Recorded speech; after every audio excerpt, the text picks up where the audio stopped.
Hey friends, you're listening to All Aboard the Dream Train, a dream storytelling podcast where the experiences and the narratives created by the unconscious brain are retold by the waking brain. A place where we discuss and explore the similarities and differences between the dreaming life and the waking life.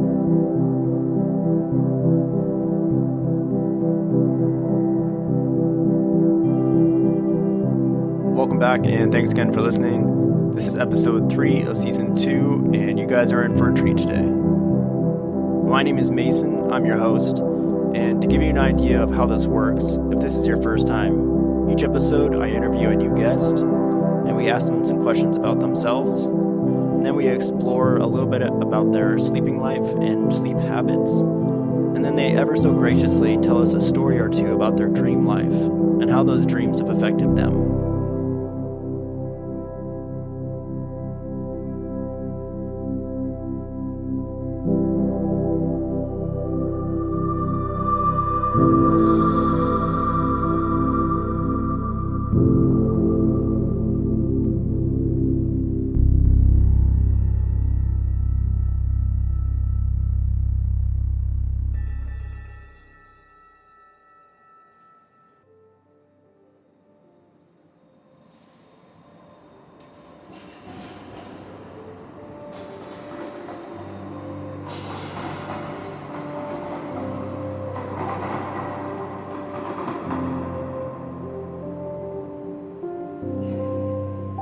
Hey friends, welcome back, and thanks again for listening.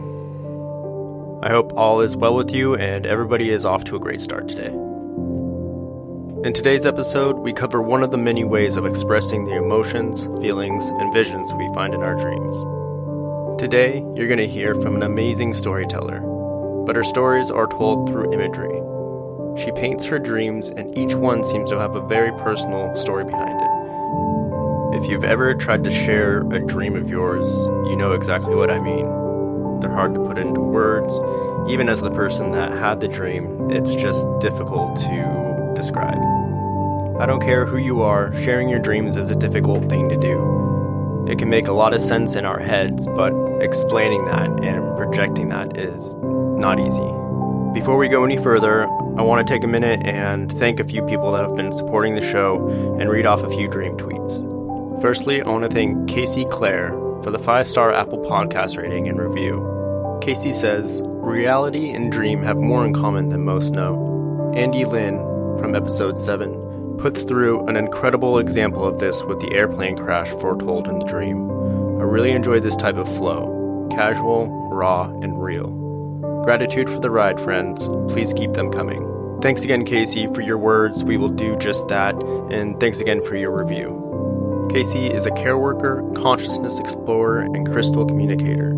She manages consciousnessexplorations.com and the Galactic Travel Channel on YouTube, where she explores different aspects of out-of-body experiences and lucid dreaming. Alright, let's read some dream tweets. Ian's Dream World tweets, I was in a cafe alone when an old friend pulled up outside in his car. It seemed like he was having a party in his car with several people in it. They began to come inside the cafe, and I was aloof and indignant that he was partying without me. #dream. Thanks, Ian. Keep sharing those dreams. And lastly, a dream tweet by the Onaronaut and Lucid Dreaming OG, Reese Joseph Jones. Reese tweets, I'm on a plane. A group of people push it from behind to get us going. Just let us fall, the pilot shouts as we approach the cliff edge. We plummet off in a wild nosedive. Mere moments before impact, the engine splutters into life, and we swoop up, launching into the sky. #dream. Reese is always posting different dreams, and he also has a lot of techniques that he shares too. So if you're trying to work on your dream life, go give him a follow on Twitter at ReeseJones87. Alright, let's just get into it here. I'm honored to have a chance to speak with today's guest. She's a different kind of storyteller. Instead of using just her words, she uses brushstrokes as well. Her work is a beautiful cross between the dream life and the waking life, and when you see her work, you can just tell it's from a dream or dream inspired. Her work and the stories behind them are incredibly personal, and I'm really glad we had the chance to hear about some of them. I think using your dreams as an inspiration for art is a wonderful idea, and I think more people should be doing it. She owns the art gallery Atelier on Santa Fe in the Arts District in Denver, Colorado. Please welcome aboard the amazing Luara Pawlik. I'm well. Kind of a little bit under the weather the last couple of days, but just kind of been hanging out. There's supposed to be some big storm coming to Portland over the next few days. A storm for us is like 2-3 inches of snow, which is pretty laughable, I'm sure, from what you're compared to. But still, it's cold and it's a good time to be in bed dreaming. Yes, exactly. Absolutely. How you been? What's new since I last talked to you? Oh, a lot. Yeah. I've been painting away, and I have 2 paintings that are going to be in a museum in Cape Cod. So I'm excited.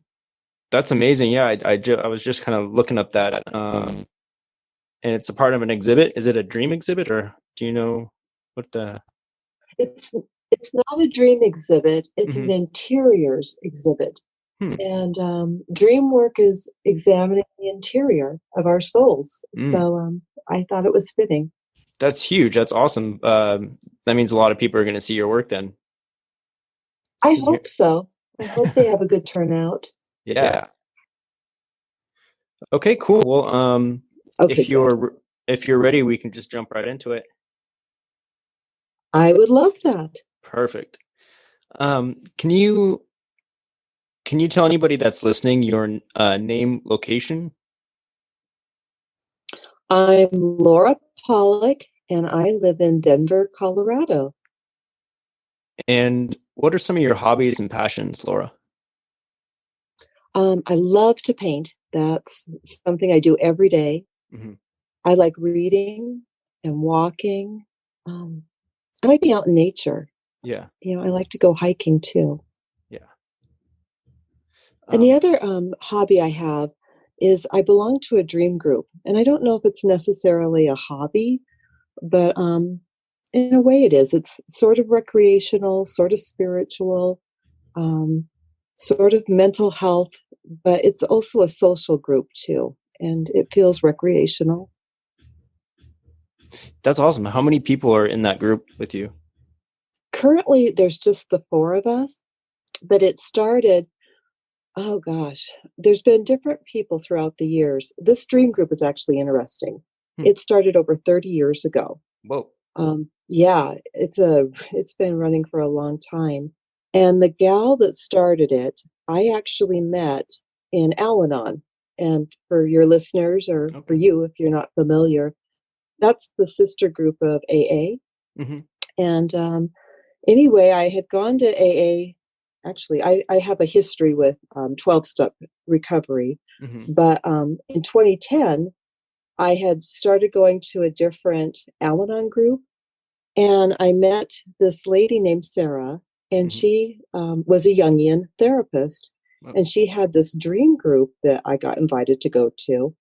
And honestly, my whole life changed after joining that group.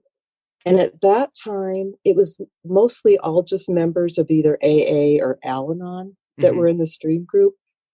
And it was perfect because it had that sacred quality of keeping whatever we said. Oh, are you there? Yeah, I'm still here. I just turned off the video. I'm sorry. It had that sacred quality of whatever was said in the group or whatever dreams we shared. We knew how personal those dreams were. And then all these things are coming up in dream group, and we already had learned how to respect the privacy of the other person through AA and Al-Anon. That just carried over naturally with this dream group. And since that time, some of those members are no longer, they've moved or something happened where they no longer go to the dream group. And now it's 4 of us. And Sarah, the woman who started this dream group 30 years ago, she ended up moving, but we carried on and still meet. Wow, that's amazing. 30 years is a really long time even if the person that started it moved on, for it to keep on going, that's pretty impressive. Yeah, it's a wonderful group. I love it. I feel so privileged. And I'm telling you the truth, it honestly has changed not only my life, but we've all said that in Dream Group, how much it's transformed all of us. So would you say that's kind of where you started kind of paying much more closer? Is that where what sparked kind of your interest in dreams, or were you already involved with them before that? I was before Hmm. dream journals that go back before I ever went to Dream Group, Hmm. but I didn't really explore the dreams. I knew that they were interesting. I thought maybe perhaps they were important, but it seemed not maybe as important as I didn't really value their importance then. It wasn't until Dream Group and doing this Jungian style of exploring the dream and walking around it and talking about it Hmm. that I really started to get an appreciation of how powerful dreams are, that this was far bigger than I thought it was. And then I really started to get involved in dream work. And that's when I started to paint the dreams. Yeah, it's nice to have a small group like that you can trust. I've never done it myself, but it seems like it would be nice to have a very tight knit group where you can trust everybody within it. I think it's very beneficial. And not only is it beneficial for you as the dreamer when you're telling your dream, but it's really a cool experience when you're getting to listen to someone else's dream Hmm. and you're exploring another person's dream as well. It really transforms everyone in the group, even if it's not your dream. Right. I love that idea. Yeah, it's very powerful. And you don't need to have a Jungian therapist to have a dream group. Hmm. Anyone can start one. Hmm. And I think there's a lot of information online. If you Google Jungian dream groups, there's information on how you can run your own dream group. And I recommend it. Yeah, excellent. I'm gonna have to look into that. Um, and how would you describe yourself, Laura? Um, I guess I'm a seeker and a searcher. I like dream work for that reason. I like to explore why I'm behaving a certain way, or I like to know, I like to research, and I like to grow. I want to become the best version of me, if Hmm. that makes sense. Hmm. And I think dreams are a real useful tool for getting to know who the real you is. Hmm. Um, uh, I guess to describe myself, I'm also an artist, Hmm. um, a mother, I'm a wife, I'm a lot of different things. Hmm. But one of the wonderful things about dreams is I get to find out things about myself that I didn't even really realize. Some of them aren't so great. Yeah, That's when shadow work comes in. But there's a lot to me, just like there's a lot to everyone. definitely. Um, what helps you relax or unwind at the end of the day? Um, let's see. I like to read. That helps me unwind. And if I'm really needing to unwind, if I'm having a hard time sleeping or if I'm worried about something, Hmm. I will do visual meditation. And I think that's really helpful. But that's usually I'm pretty chill. Yeah, I don't have trouble relaxing. I yeah. have trouble getting motivated. Okay, I gotcha. Yeah. Um, what um, what type of books do you read? What kind of grabs your attention? Oh, I love murder books or mystery books. Um, Heck yeah. and I like psychology books. I love Memories, Dreams, and Reflections. It was a book written by Carl Jung, or a memoir of Mm-hmm. Carl Jung. Um, his books are pretty heavy. Yeah. They take time to read and to digest. Hmm. But I like light fiction too. Yeah. And then what do you visualize when you're kind of doing your meditation? Do you envision yourself like out in nature? Oh, this is great. This goes back to the whole AA Al-Anon roots. Hmm. So when I was trying to come up with a higher power that I could relate to, I started doing this visual meditation of who my higher power is. And it just kind of evolved naturally. She was this goddess that lived in a cave. And in this cave, there's this feather bed and this hearth with a fire and a picnic table full of food. And in order to get to the cave, you have to run and go down a hole. And whenever I'm feeling really stressed or if things aren't going very well, when I do that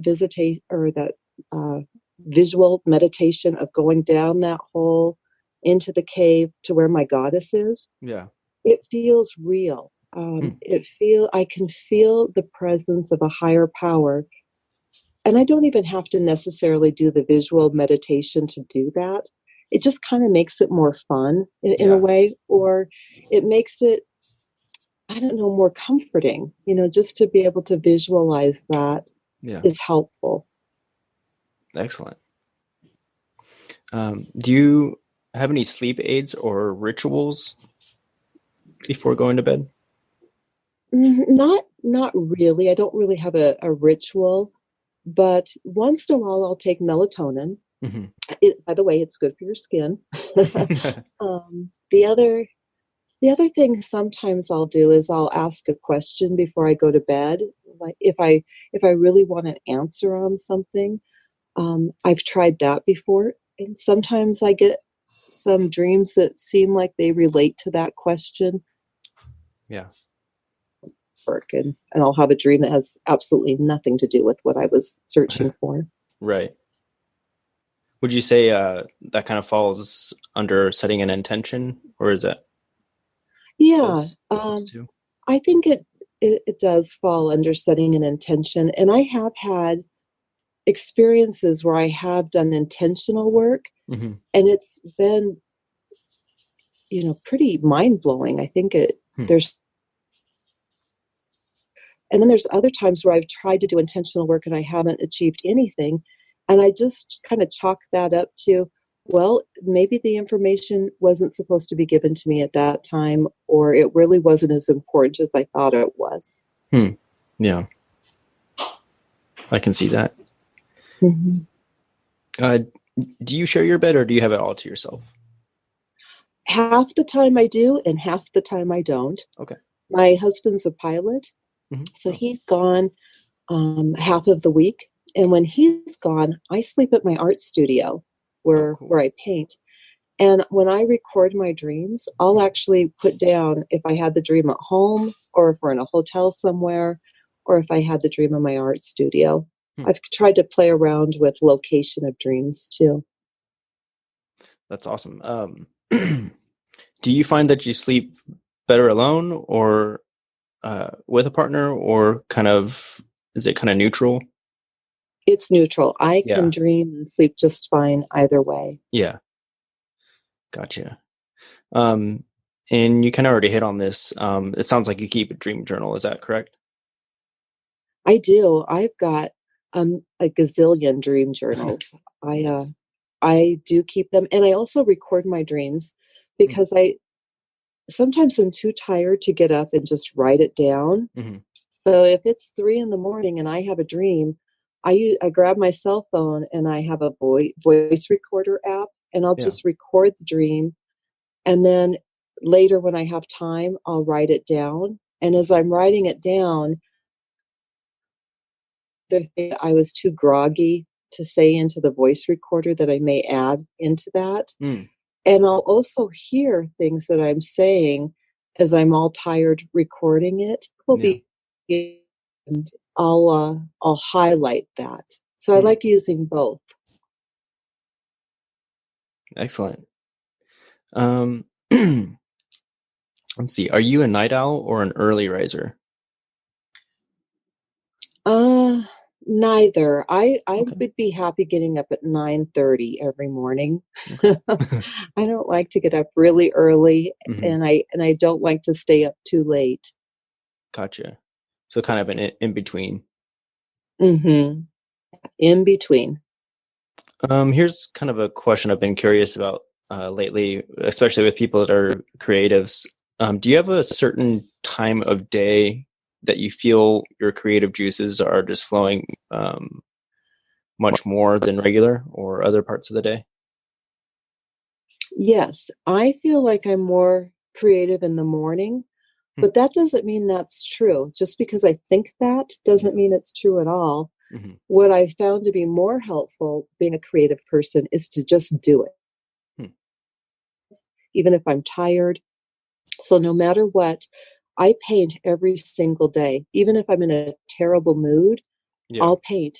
And sometimes things just flow when I think that there's it's good, that I'm like, why even bother? Hmm. Um, so Hmm.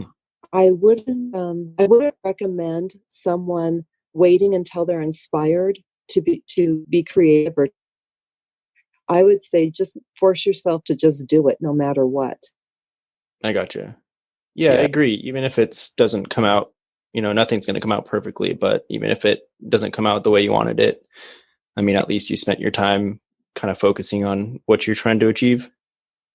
Exactly. And it's not time wasted. Even if you've Right. ruined a piece of art, like I've ruined art where Hmm. I wish I, but at the same time, I learned something from the experience. So it was with art, especially painting, in order to get better, you have to really do it every day. You have to put in the time. And so even if it's not looking good, you're learning. Even if you don't even you're learning from mistakes. You're learning from it looking terrible. Hmm. Um, so it's all worth it. Yeah. Um, do you track your sleep? Like the hours in a night that you sleep? Not so much. I don't track my sleep that way, but I Hmm. do track my sleep in other ways. When I'm dream journaling, I will write down, the time I had a dream. I'll track how I felt when I woke up from the dream. Hmm. I'll track the time, like what time I had the dream. And I think that's beneficial because sometimes I'll have maybe 4 dreams in a night. And I Hmm. like to see how much span of time there was between the first, second, and third dream. Yeah. Sometimes they come within 10 minutes. And when I wake up, if I hadn't tracked that, I'm kind of unclear, thinking, gosh, was that a whole separate dream, or are they kind of related? And I think when they're closer together, I look at them more as one dream in different series. Hmm.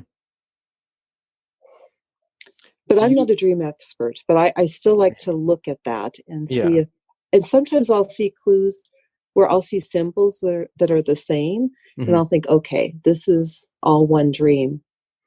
Hmm.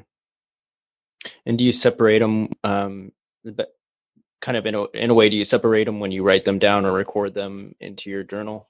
Do you kind of? Yeah, when I'm writing them, I'll put them all under one dream, but I'll still separate them. Like I'll give each dream a title, Mm-hmm. and then I'll put it within the same, page as the dream that I had, that I think they're all related to, if Yeah. that makes sense. No, yeah, it does. That's interesting. And I think that there are times, and in fact, I'm sure of it, even though I'm not necessarily a dream expert, Yeah. but still, from my experience, when I'll see a dream that happens, and then 10 minutes later there's another dream, it'll have certain symbols that are the same, and it'll sometimes give a solution to that first dream's problem. So I Problem. think it's kind of interesting to pay attention to the different symbols and linking dreams. Yeah, it's it's amazing how you do that. I have dreams that I wonder what the heck these symbols mean, but I still think recording those are still important, because you may find out what their meaning is at a later time. Exactly right. I totally believe that. Yeah. In fact, I had that happen not too long ago, where I learned a dream symbol from a couple of years ago, Hmm. that I just learned what that symbol meant, you know, 2 years after the dream. Whoa. And what it was is, I had had a dream where I saw a face, and Mhm. it had spider webs um, in the temple area Oh, wow. where the veins are, Mhm. you know, the veins in your temples by your eyes. Yeah. And this is a little embarrassing to admit, but I was working with my dream therapist because, Mason, I'm getting older. I'm in midlife. I'm in my 50s. And, it's vanity. And it was so obvious when we were talking about veins in the face, being vain. Hmm. And I had no clue what that dream meant. And I even sketched it, this little drawing of this woman that had veins on her face. Whoa. And it was simply a symbol for vanity. Wow. Yeah. Yeah, it took a couple of years to figure that one out. But and I laughed. I mean, it was Yeah. like, oh, that's kind of funny. Right. Yeah. That's, oh man, I wish, I'm gonna have to look into that. That sounds like a very cool experience to have, a therapist, coming from that angle, from like a Jungian perspective on things. Oh, it is so fabulous. I told you how life-changing Dream Group was. Hmm. Well, Peter, I have this Jungian therapist, and his name is Peter Farasek, Hmm. and he's based in the Denver area. I have learned so much and have grown tremendously from working with him with my dreams. It's pretty awesome. I can only imagine because even if like you're reading, a book, you're only picking up what the book is telling you. But for someone to sit there and listen to you and then tell them or repeat their perspective, that's got to be that sounds like an awesome experience. It is. It's he'll pick up on things, and he's clever about the way what he's picking up on. He never tells me what my dreams mean, or I guess he has a few times where Hmm. he'll maybe mention what he thinks that this might be about, Yeah. but he has this clever way of saying something, and I'm not even aware of it until after I've left the office, Hmm. and I'll think, oh, that's what this dream is about. And it's usually it's shared Yeah. that will bring enlightenment. That's fascinating. I wonder what their dreams are like too, or how they would have their dreams Are you interpreted there? too. Yeah, can you hear Sorry, me? it was a leg. Oh, I'm sorry. I can hear you. Okay, yeah, I'm having a little bit of lag here, but I was just saying that it would be fascinating to hear what your therapist's dreams were like as well. I would love to know what his dreams are like. He has shared a few things about dreams that Hmm. he's had in the past, not very often, and it's not like the entire dream, Yeah. but he did once show me a drawing he did of one of his dreams, and it Hmm. was just it was fun. It's what's lovely about it is you're sharing with someone that has a passion about dreams too, and they have Right. so much more knowledge. Yeah. And I think working with a therapist with your dreams is, if you can do it, I Yeah. highly recommend it. Wow. Okay. And how about uh, is your sleep consistent? Like, once you lay down for bed, is your sleep broken up a bunch, or do you typically stay asleep until you wake up? My sleep is broken up a Okay. lot during Hmm. the night. I, on average, get up about 4 or 5 times every single night. Mm. Hmm. Um, I haven't slept through the night and I don't know how long. It's been a long time. Yeah. I still feel like I get good sleep, Yeah. but and I go right back to sleep, but it's never a full night of complete sleep. Yeah. Um, what is your favorite sleeping position? I usually sleep on my side. That's real comfortable for me, but um, I've bought this weighted blanket. Have you heard about those comfort blankets that people will put over them? I have That heard of kind of those. it sort of traps me into one position because it's so heavy. Whoa. So um, it depends. If I have that on, I'm kind of committed to the spot I'm in. It's probably pretty comforting, I can imagine, though. Yes, I love it. I love having weight on me when Yeah. I'm sleeping. Yeah. Awesome. And then what interests you in dreams? Oh, so much. Yeah. But to get to the heart of what interests me is, Mason, I really believe that not only are we connecting with our unconscious when we're dreaming, but I think there's something more. I think that there's like a higher power that is talking to me and sharing things with me, and to go on beyond that. I think I have visitations from people that have passed on. I mean, I had a dream where my grandmother came and visited me. I've had dreams where a former boyfriend I had that passed away, he's come to me in dreams. My ex-husband who passed away, I've had him in my dreams, and I felt like they were visitations. I'm fascinated by precognitive dreams. Yeah. And I've had some experiences with those.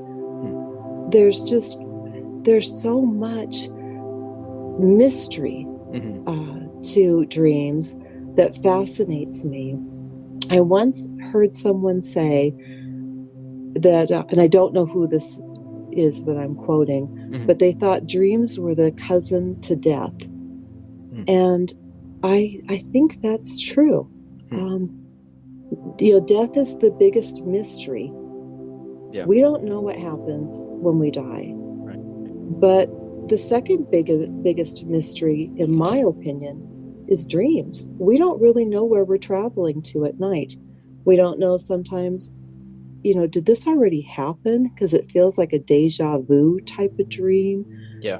Am I actually leaving my body and I'm visiting a dead grandmother that I once had, or is she visiting me? I mean, I don't really know that. It's a mystery. Yeah. But there's things that come that are revealed. I'll think, how in the world would I have known that? I mean, I can't explain how some information that I've gotten from dreams, there's no explanation for how I would know that. Yeah. And I'll give you an example. I had a dream. This has been probably close to 2 years ago as well. And I had a dream about Caledonia. I knew that this place in my dream was Caledonia. And it was an ocean. And I saw these big Navy warships. And when I woke up, I Googled Caledonia. And there was an earthquake that had just popped up on the news as I was Googling it. Wow. So while I was having that dream, there was an earthquake. And I didn't even know that Caledonia was an island. Right. It's called New Caledonia. And then when I was Googling further, they're famous for their Navy warships. Whoa. I didn't know that. I mean, I had a dream about Caledonia and the Navy warships. Didn't even know the place existed. Had no idea that's what they were famous for. Yeah. That's wild. So I like the mystery of dreams. It's like, to me, it's like dealing with the paranormal and the occult and all those things that you just don't quite understand, but you wish you did. Yeah. Yeah. There's something about, what we don't know draws us to, not necessarily figure it out per se. I mean, we would like to, but it's more so just to pay a lot closer attention. The unknown is appealing. It is appealing. I agree. I'm intrigued by it. Yeah. And the cool thing, one thing I always think about dreams is, we can't stop them from happening, but we also can't really just jump into the dream life. I mean, we have to be kind of patient, and it's, they're kind of rare, when we do get them. And I think there's something special to them. I agree. I agree completely. Yeah. Excellent. Let's move on here. Let's see here. Can you tell us one more time about the exhibits that a few of your paintings are going to be in? Oh, yeah, I'd love to tell you. Yeah, please. So there are two of my dream paintings, and it's going to be on exhibition at the Cape Cod Museum of Art, Mhm. and it's from January 16th until April 5th, I believe. Cool. And then on January, there's an opening reception night Mhm. from 5:30 till 9. So if any of your listeners that area and you're Mhm. interested in dreams, there will be 2 dream paintings. It's The Perfect Family, and the other painting is called Going Over the Edge.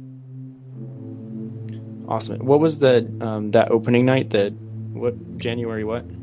January 24th. 24th. Okay, excellent. That's going to be awesome. And then you have a website as well with a bunch of your work. Where can people find more about your work? It's laurapawlik.com. Okay. Thank you. Excellent. Absolutely. Thank you. And then will you just kind of preface the dream that you're going to tell us?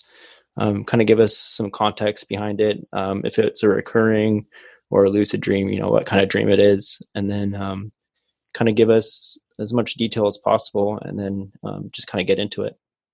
Okay. So I decided to go with a precognitive dream. Okay. And I was going to actually tell you a different dream until maybe an hour ago, Oh, but I decided to go with this one. okay. And I had this dream on December 3rd. And I don't have my paper in front of me telling me what time now, but it was December 3rd and 2018. Mhm. And it's the background that I believe that this dream is about is my family. It's about my dad in particular. Mhm. And I have had this on again, off again relationship with my family for about 30 years. Mhm. It just really wasn't the best situation. Mhm. And I hadn't seen my dad or talked to either him or my mom, I'm going to say for, oh God, it had been at least 6 or 7 years. And Wow. even before that, it's always been a pretty fractured family. Mhm. So anyway, on December 3rd, I had this dream. And in the dream, I'm with my daughters and I'm supposed to write this assignment. And I know that the assignment is about the school shooting or some kind of traumatic event that just happened. Hmm. And I'm feeling really torn about it because part of me wished I was at this tragic event to witness it with all the other people that are grieving and going through this terrible loss. And yet I'm not happy I'm there. I mean, I didn't want to be at this place of crisis, Right. but I wanted to be able to be with the people that are, how like when there's a tragedy, they're hugging and, comforting one another. Yeah. I wanted to be where that comfort was. Mhm. But I couldn't be there. So my assignment was to write about this, even though I wasn't there. And then, how dreams will switch and change. All of a sudden, I'm no longer writing this assignment. I'm walking down this path with my 2 daughters and some girls that I've never seen before. Mhm. They're strangers. Mhm. And we're going down this path and we come to this river and I see this wooden sign, like an old fashioned sign that you see in the mountains, that tells you, the names of the roads. Yeah. And it says dead end. And as soon as I see the sign that says dead end, I notice a train is coming and we're right here on the train tracks, basically. And I knew that I had to lay down on those train tracks because there was no time for me to go anywhere else. I didn't have time to step over to the other side where there's a field. And so I laid down on the tracks and I knew that as long as I stayed really still and kept my head down, that the train would go over me. Whoa. And I knew that the train was the Georgetown Loop train. Here in Colorado, we have a Georgetown Loop train. Mhm. And by the way, my dad's name is George. Hmm. And so this train was going over me and was immense. I can't even tell you, even in the dream, I was thinking, I don't think I can handle this. I don't think I can take much more of this. The pressure was so immense, especially on my forehead.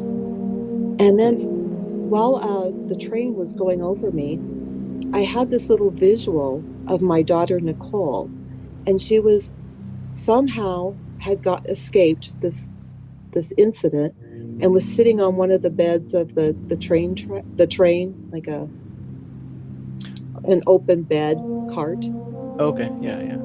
And then after I saw that she was okay, the train went over me and I had joined her. I was sitting up there on one of those open carts with my daughter, and we were kind of just able to enjoy the ride.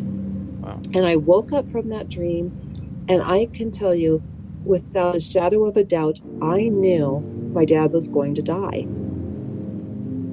And I called my daughters and I said, because they keep in touch with my family, they keep in touch with my mom and dad, whereas I had not. And I said to them, how is your papa? I just had this dream and I think he's going to die. They were telling me everything's fine. Well, that was December 3rd, and my dad died February 8th. 2 months later? And shortly after that dream, I found out through my daughters that he had stage 4 cancer. And he didn't know when I had the dream that he had cancer. He probably learned about it a week or two after that dream. And, to wrap it up, I did go and visit with him before he died. So I did go see him. But I knew about him dying before he did. Wow. And you just had a kind of a gut feeling from that dream. Yeah. That's the thing about dream work, Mason, that I have found is, well, let's take that dream, for example. Yeah. I painted it, and I've had people come in and they'll get a reaction from things like that because I'm not that unique. There's a lot of people that don't get along with their parents. Yeah. There's a lot of people out there that have had death, or like the chapter was closed in a painful way. There wasn't a happy ending. That's life. And when you dream, it's so honest and it's so real and it's so I don't know, it's just so the pain's just raw in a dream. That pressure that people feel, and about sharing your dreams or even painting them it's healing for other people too. We get to then have a conversation about painful periods of our life, and where do you go from here? So you write about your dreams and you paint them. Sometimes not both for each dream, but you at least. Hey, Laura, are you there?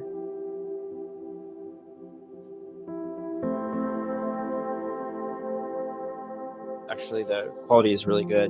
Oh, good. So we were kind of leaving off. This is what I have written down here. Kind of the reactions you get from others. You were talking about the raw emotions and sometimes how painful chapters aren't always fully closed. And sharing and painting your dreams can speak on what that does for you as an artist and what that can do for the person viewing your art. Can you just speak on that a little bit again, about what the art does for you as the artist, and then what you hope to, the feelings you hope to instill in someone that looks at your art? Yes. I've had numerous examples of that. One happened recently. So I have a gallery in Denver. It's in our arts district, and we get a pretty good turnout every first Friday of the month. And I usually hang out and talk with people and explain the paintings and what the dreams are about. But it gets busy in there, so I don't get to tell everyone. And I think it was 2 months ago, a woman had come in and she was looking at one of my paintings, and the painting was of a dream I had where I was accepting an Academy Award at, Awesome. like an Oscar. That's And awesome. instead of holding an Oscar, I was holding a bottle of wine, an empty wine bottle. And in my acceptance speech in the dream, I was thanking adult children of alcoholics and dysfunctional families. And when I painted the painting, I did it in this blurry style where you couldn't really see the features of my face. And I had it hanging in the gallery. And some women had come in and they were looking at my painting and they immediately noticed the wine bottle. And they could tell from the painting I was accepting an award. It was pretty self-explanatory. And at first they were kind of giggling and laughing about it because they had had wine themselves. And they were joking about how appropriate that painting was for their night out. And I heard them, so I went over and I was telling them that a lot of my paintings, even if it's not obvious, there's a lot of history in the paintings that has to really deal with alcoholism and the effects of that alcoholism on others and so forth. And all of a sudden it became, excuse the pun, but it became very sober. The atmosphere changed, and it got a little bit serious for all of us, and then they left. But one lady in particular, before they left, said, "I like how you made her face blurry because that's how it is when you drink." And I thought, oh, I didn't notice that. I didn't do that intentionally, but that's true. When you're drunk, everything is kind of blurry. Even your recollection of what you did or said the night before when you were drunk. Absolutely. And so then maybe an hour had passed and she came back and she was kind of crying, she was kind of weepy. And she says, "I came back for my girl," and she wanted to buy the painting and she did. Oh. And I didn't have to ask her why that painting was important to her. I knew, it's like one of those connections of the heart. Yeah. So she came back and she bought her girl. And now my story has an additional chapter to it. That painting has more stories than just my own. She had a story as well, and it was linked in this painting and my dream. I really think dreams can be that way, where sharing your dreams can really touch another person, because some of our, journeys, and I like to call it Earth School. We all kind of get hit with similar lessons from time to time that are painful or joyous or, whatever it may be. But I loved that. I loved the fact that that painting went to a home of someone who really could appreciate what went behind every paint stroke. It wasn't just the aesthetic value of the painting. It's more than that. I mean, it's the story behind it that's important. I love that story, and you have a story to tell now about that, and she does as well. I love that. Exactly. Yeah. And actually, I have another example. Yeah, please. I painted this other painting called "Drowning in Georgetown Lake." And Georgetown comes up a lot in dreams. It can be Georgetown Lake, the Georgetown train dream. But in this one painting, I painted a dream I had many years ago that just kind of stuck with me. And it was my mother and I in this rowboat in Georgetown Lake. And that was a lake that I went to a lot as a child. My dad liked fishing there. And anyway, it was just my mother and I in the boat. And all of a sudden, I'm in the water. And I'm just like a little kid, like maybe 2 or 3. And I can't reach the boat I can't swim to get to it. And I know that my mother's just close enough to hand me an oar to save me. And before she did it in the dream, I knew she was going to turn her back on me. Whoa. And in the dream, she did. And that dream has haunted me for many years. And I painted it. And I had someone looking at it, and she noticed the colors I had chose of the painting were black and blue. Now, I did not do this consciously, but when you say the word black and blue, you kind of think of abuse or bruises, or something that's symbolic of that, in that nature. Right. And I thought, oh, that wasn't conscious on my part to choose those colors, but they were appropriate for the subject matter of the painting. And the woman that felt that it was abuse that she was looking at, she was projecting her own story onto the painting. She had a difficult relationship with her mother, and she ended up buying the painting. And it wasn't because of my dream or my story. It was because all of a sudden that painting became her story. Yeah. It touched her in a way that was meaningful to her. And she did share a little bit about her relationship with her family, and it was very different than my experience. But yet but the painting spoke to both of us, and the dream spoke to both of us. Yeah, that's really cool. When you can hear someone kind of give their take on your artwork. It's a completely different. Yeah, it's completely different. But I love when the stories, I love the fact that they share their stories when they look at my paintings, because all of a sudden it seems like, okay, it's not just about me. This keeps going on, it's about their story too. Yeah.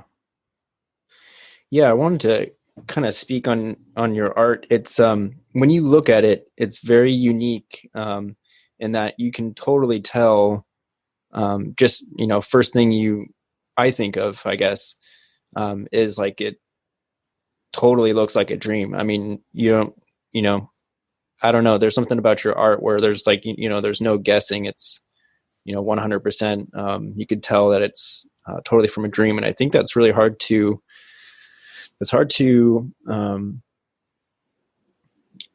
put into a picture, because we can, like, if we go to a destination, we can take a picture of that destination and bring it back and share it with people.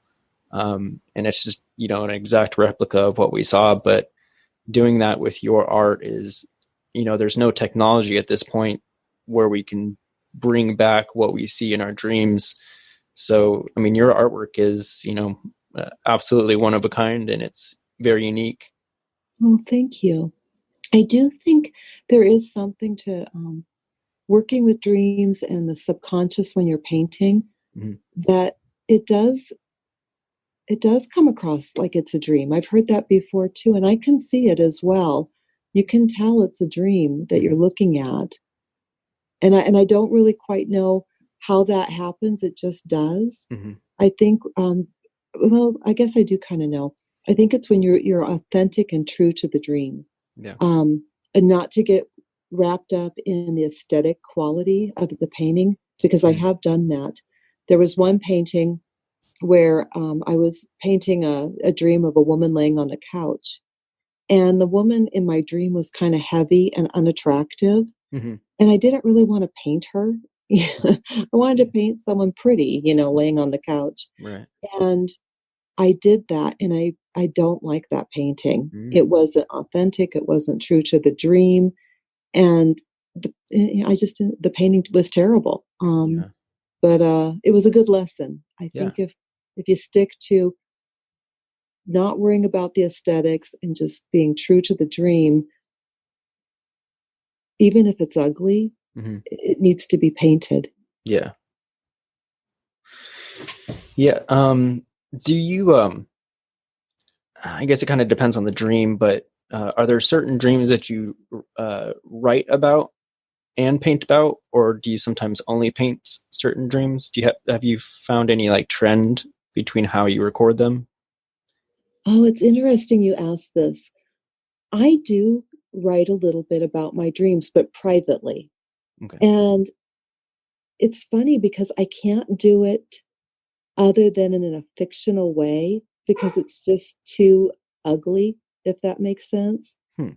Um, so I've been doing like this little story that I've been writing, and I've included my paintings in it and what I believe they're about. Mm-hmm. But I do it in a fictional manner because it's easier to write that way. Um, Hmm. and it's easier to be honest. Yeah. Uh, as soon as I start telling the truth in a painting, I want to clean it up a bit. Hmm. Um, I don't know if that really makes sense, Interesting. but I do like to write about my paintings, but I like to keep that a little bit private Yeah. because I'm not really quite ready to be honest about it out Mhm. loud. Yeah, that makes sense. I mean, Mhm. I think we can all relate to that. It's not really anybody's. You're already sharing plenty, with everybody. There's totally details that you can keep to yourself. Yeah, and the thing of it is that's so vulnerable about painting your dreams and sharing them Hmm. is you can be so dreams are so revealing, and Hmm. they can be revealing to other people and you don't even realize that they're understanding something that maybe you haven't even quite processed yet. Hmm. That happens a lot in dream group. Hmm. When you're sharing your dream, it may be that the people that are listening to you have a better grip as far as what's going on than you even do at the moment. Yeah. And it may even take a few days after you've shared something where it was like, oh my gosh, did I even hear the words that were coming out of my mouth? Right. It's so obvious then what the dream was about. And sometimes I paint my dreams and I'll listen to people in the gallery talk about it. Hmm. And I do sometimes squirm because I think, oh, I think I'm being a little bit private, but I'm not. I mean, Yeah. they're understanding more than I think they do sometimes. And but that's I do want to have honest art. I mean, Hmm. I want is although I'm not completely forthcoming with everything. Hmm. I still want it to be honest. Yeah. What do you have? What are some of your um, goals and plans for the future with not only your dream life but with your art? Um, what I'm trying to do right now is I'm trying to live a dream inspired life. Hmm. And I don't really know where that's going to take me, but I trust my higher power that I think comes to me in my dreams to give me a better sense of direction as to where I need to go and what I need to do than my own decision making. So I feel like that's working out for me pretty well right now. Not that I want to say that everything that happens in dreams is literal and telling you what you need to be doing, Right. but I do think dream work does tell you what makes you happy and what might be an area you need to work on. It, what relationships might need tending to Hmm. or letting go of. So that's kind of my goal right now is to listen to my dreams, pay attention to them, and follow them. And I don't really know which path that's going to take me down. Yeah.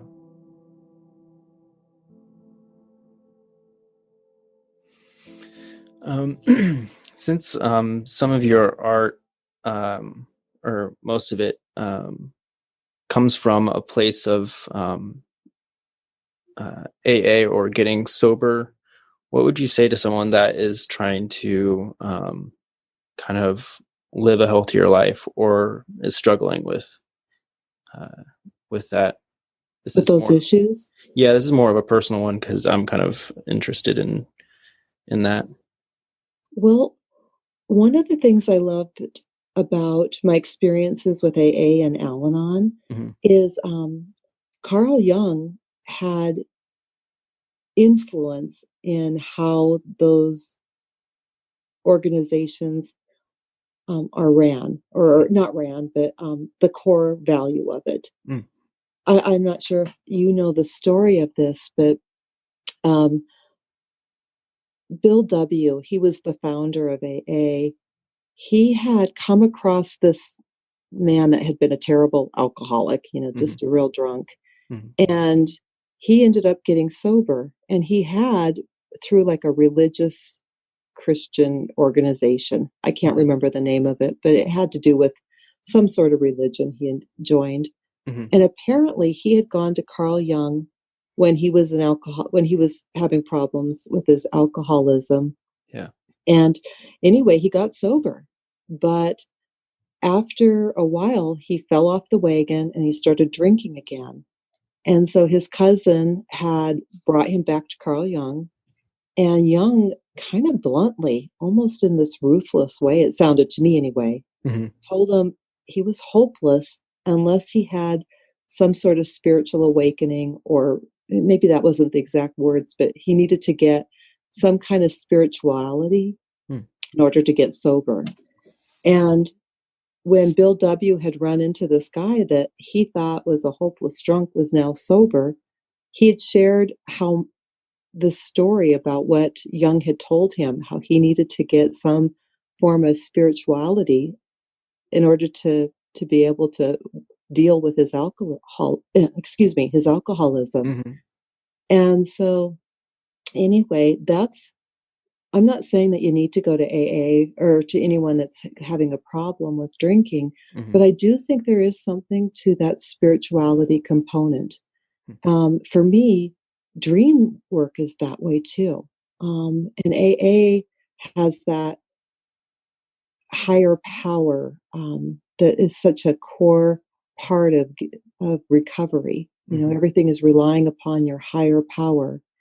And that has been such a blessing, getting to know a higher power,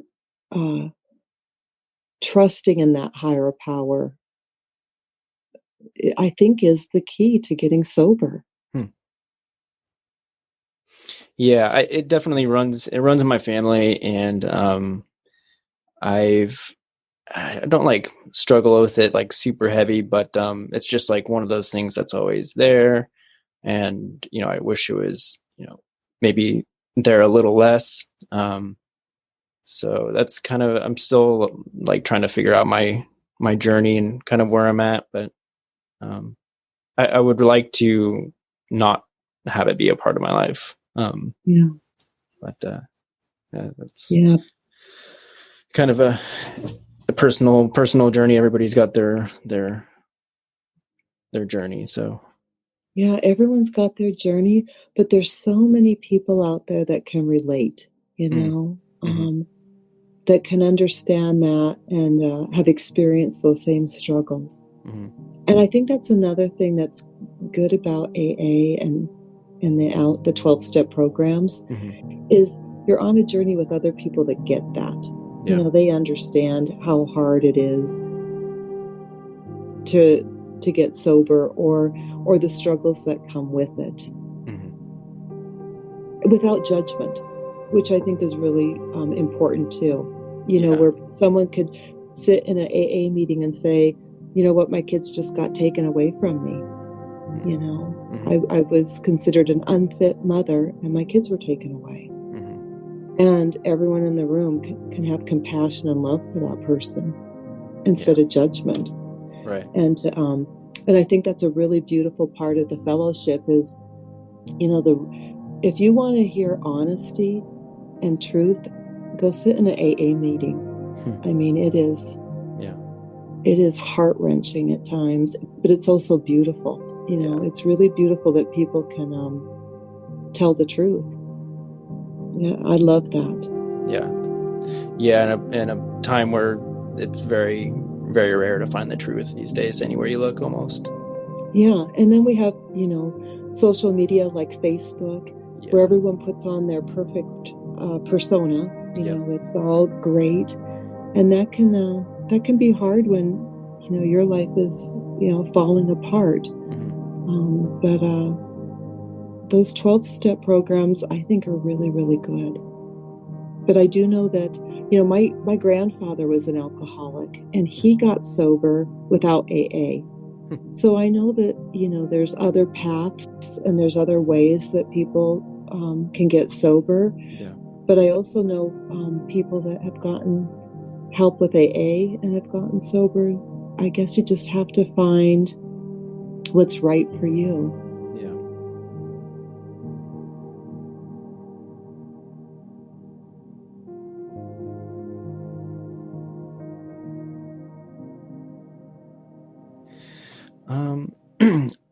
Here's a kind of a newer question that I've been asking people. If you could spend 24 hours in the dream life with anyone of your choice, who would it be? What would you do, and why? Oh, I originally would probably say Carl Jung. I just am so intrigued by that man. He was brilliant. But now I'm going to say my grandmother. And the reason why is she recently came to me in a dream, and it was the best dream by far I've ever had. I never knew her. She died before I was born. In fact, I think she died 2 years before I was even born. I didn't know.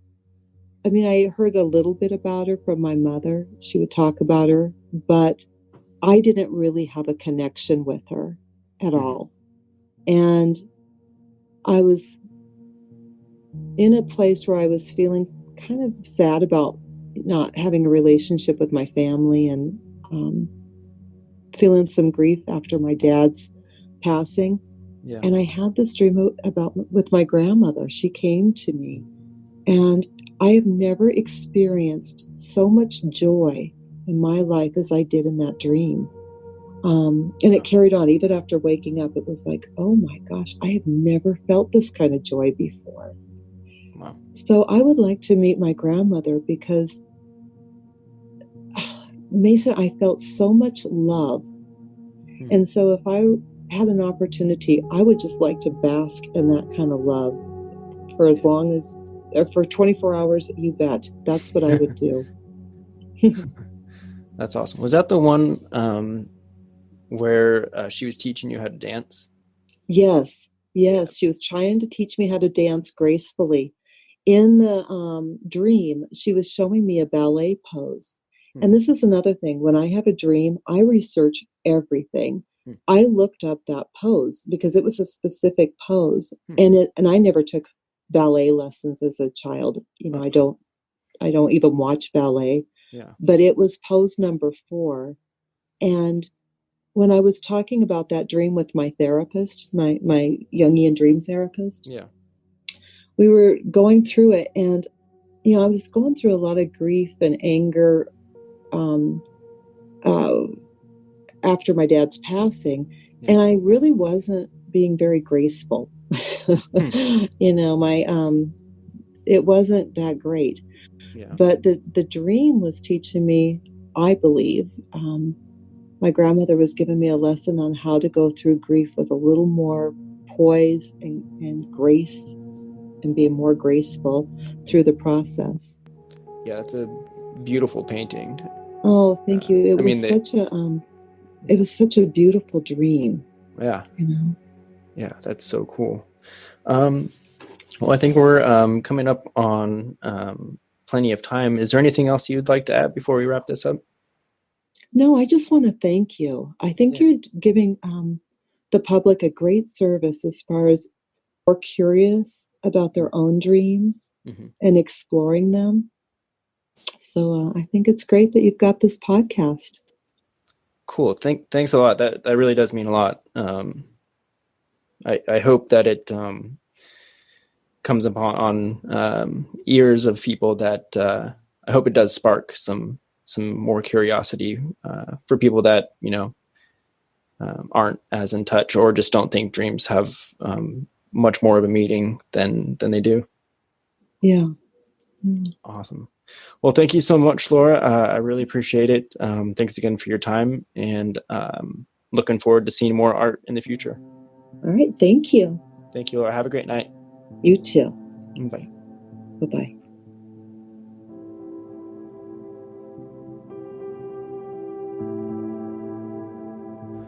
Alrighty, friends, that's going to do it for today's episode. I hope you learned something new and enjoyed Laura's stories.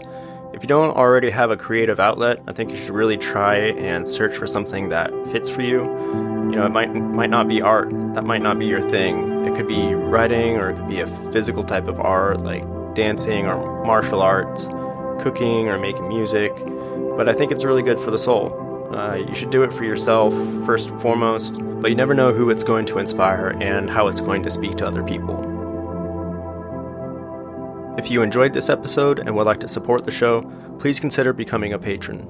For as little as $1 a month, we'll give you a shout out on the next episode, and you can help keep this podcast on the right track. There are some bags and dream journals on there, so not only would you be supporting the show, but we recommend that you write down your dreams and maybe you can share them on a future episode. There are a limited amount of bags and dream journals on there, so go pick one up. We would be deeply thankful for your support. Of course, if you are unable to support with $1 or more a month, please like, subscribe, and most importantly of all, share the podcast with that special dreamer in your life. Thanks again for listening, everyone. Get some sleep, make some art, and stay awesome.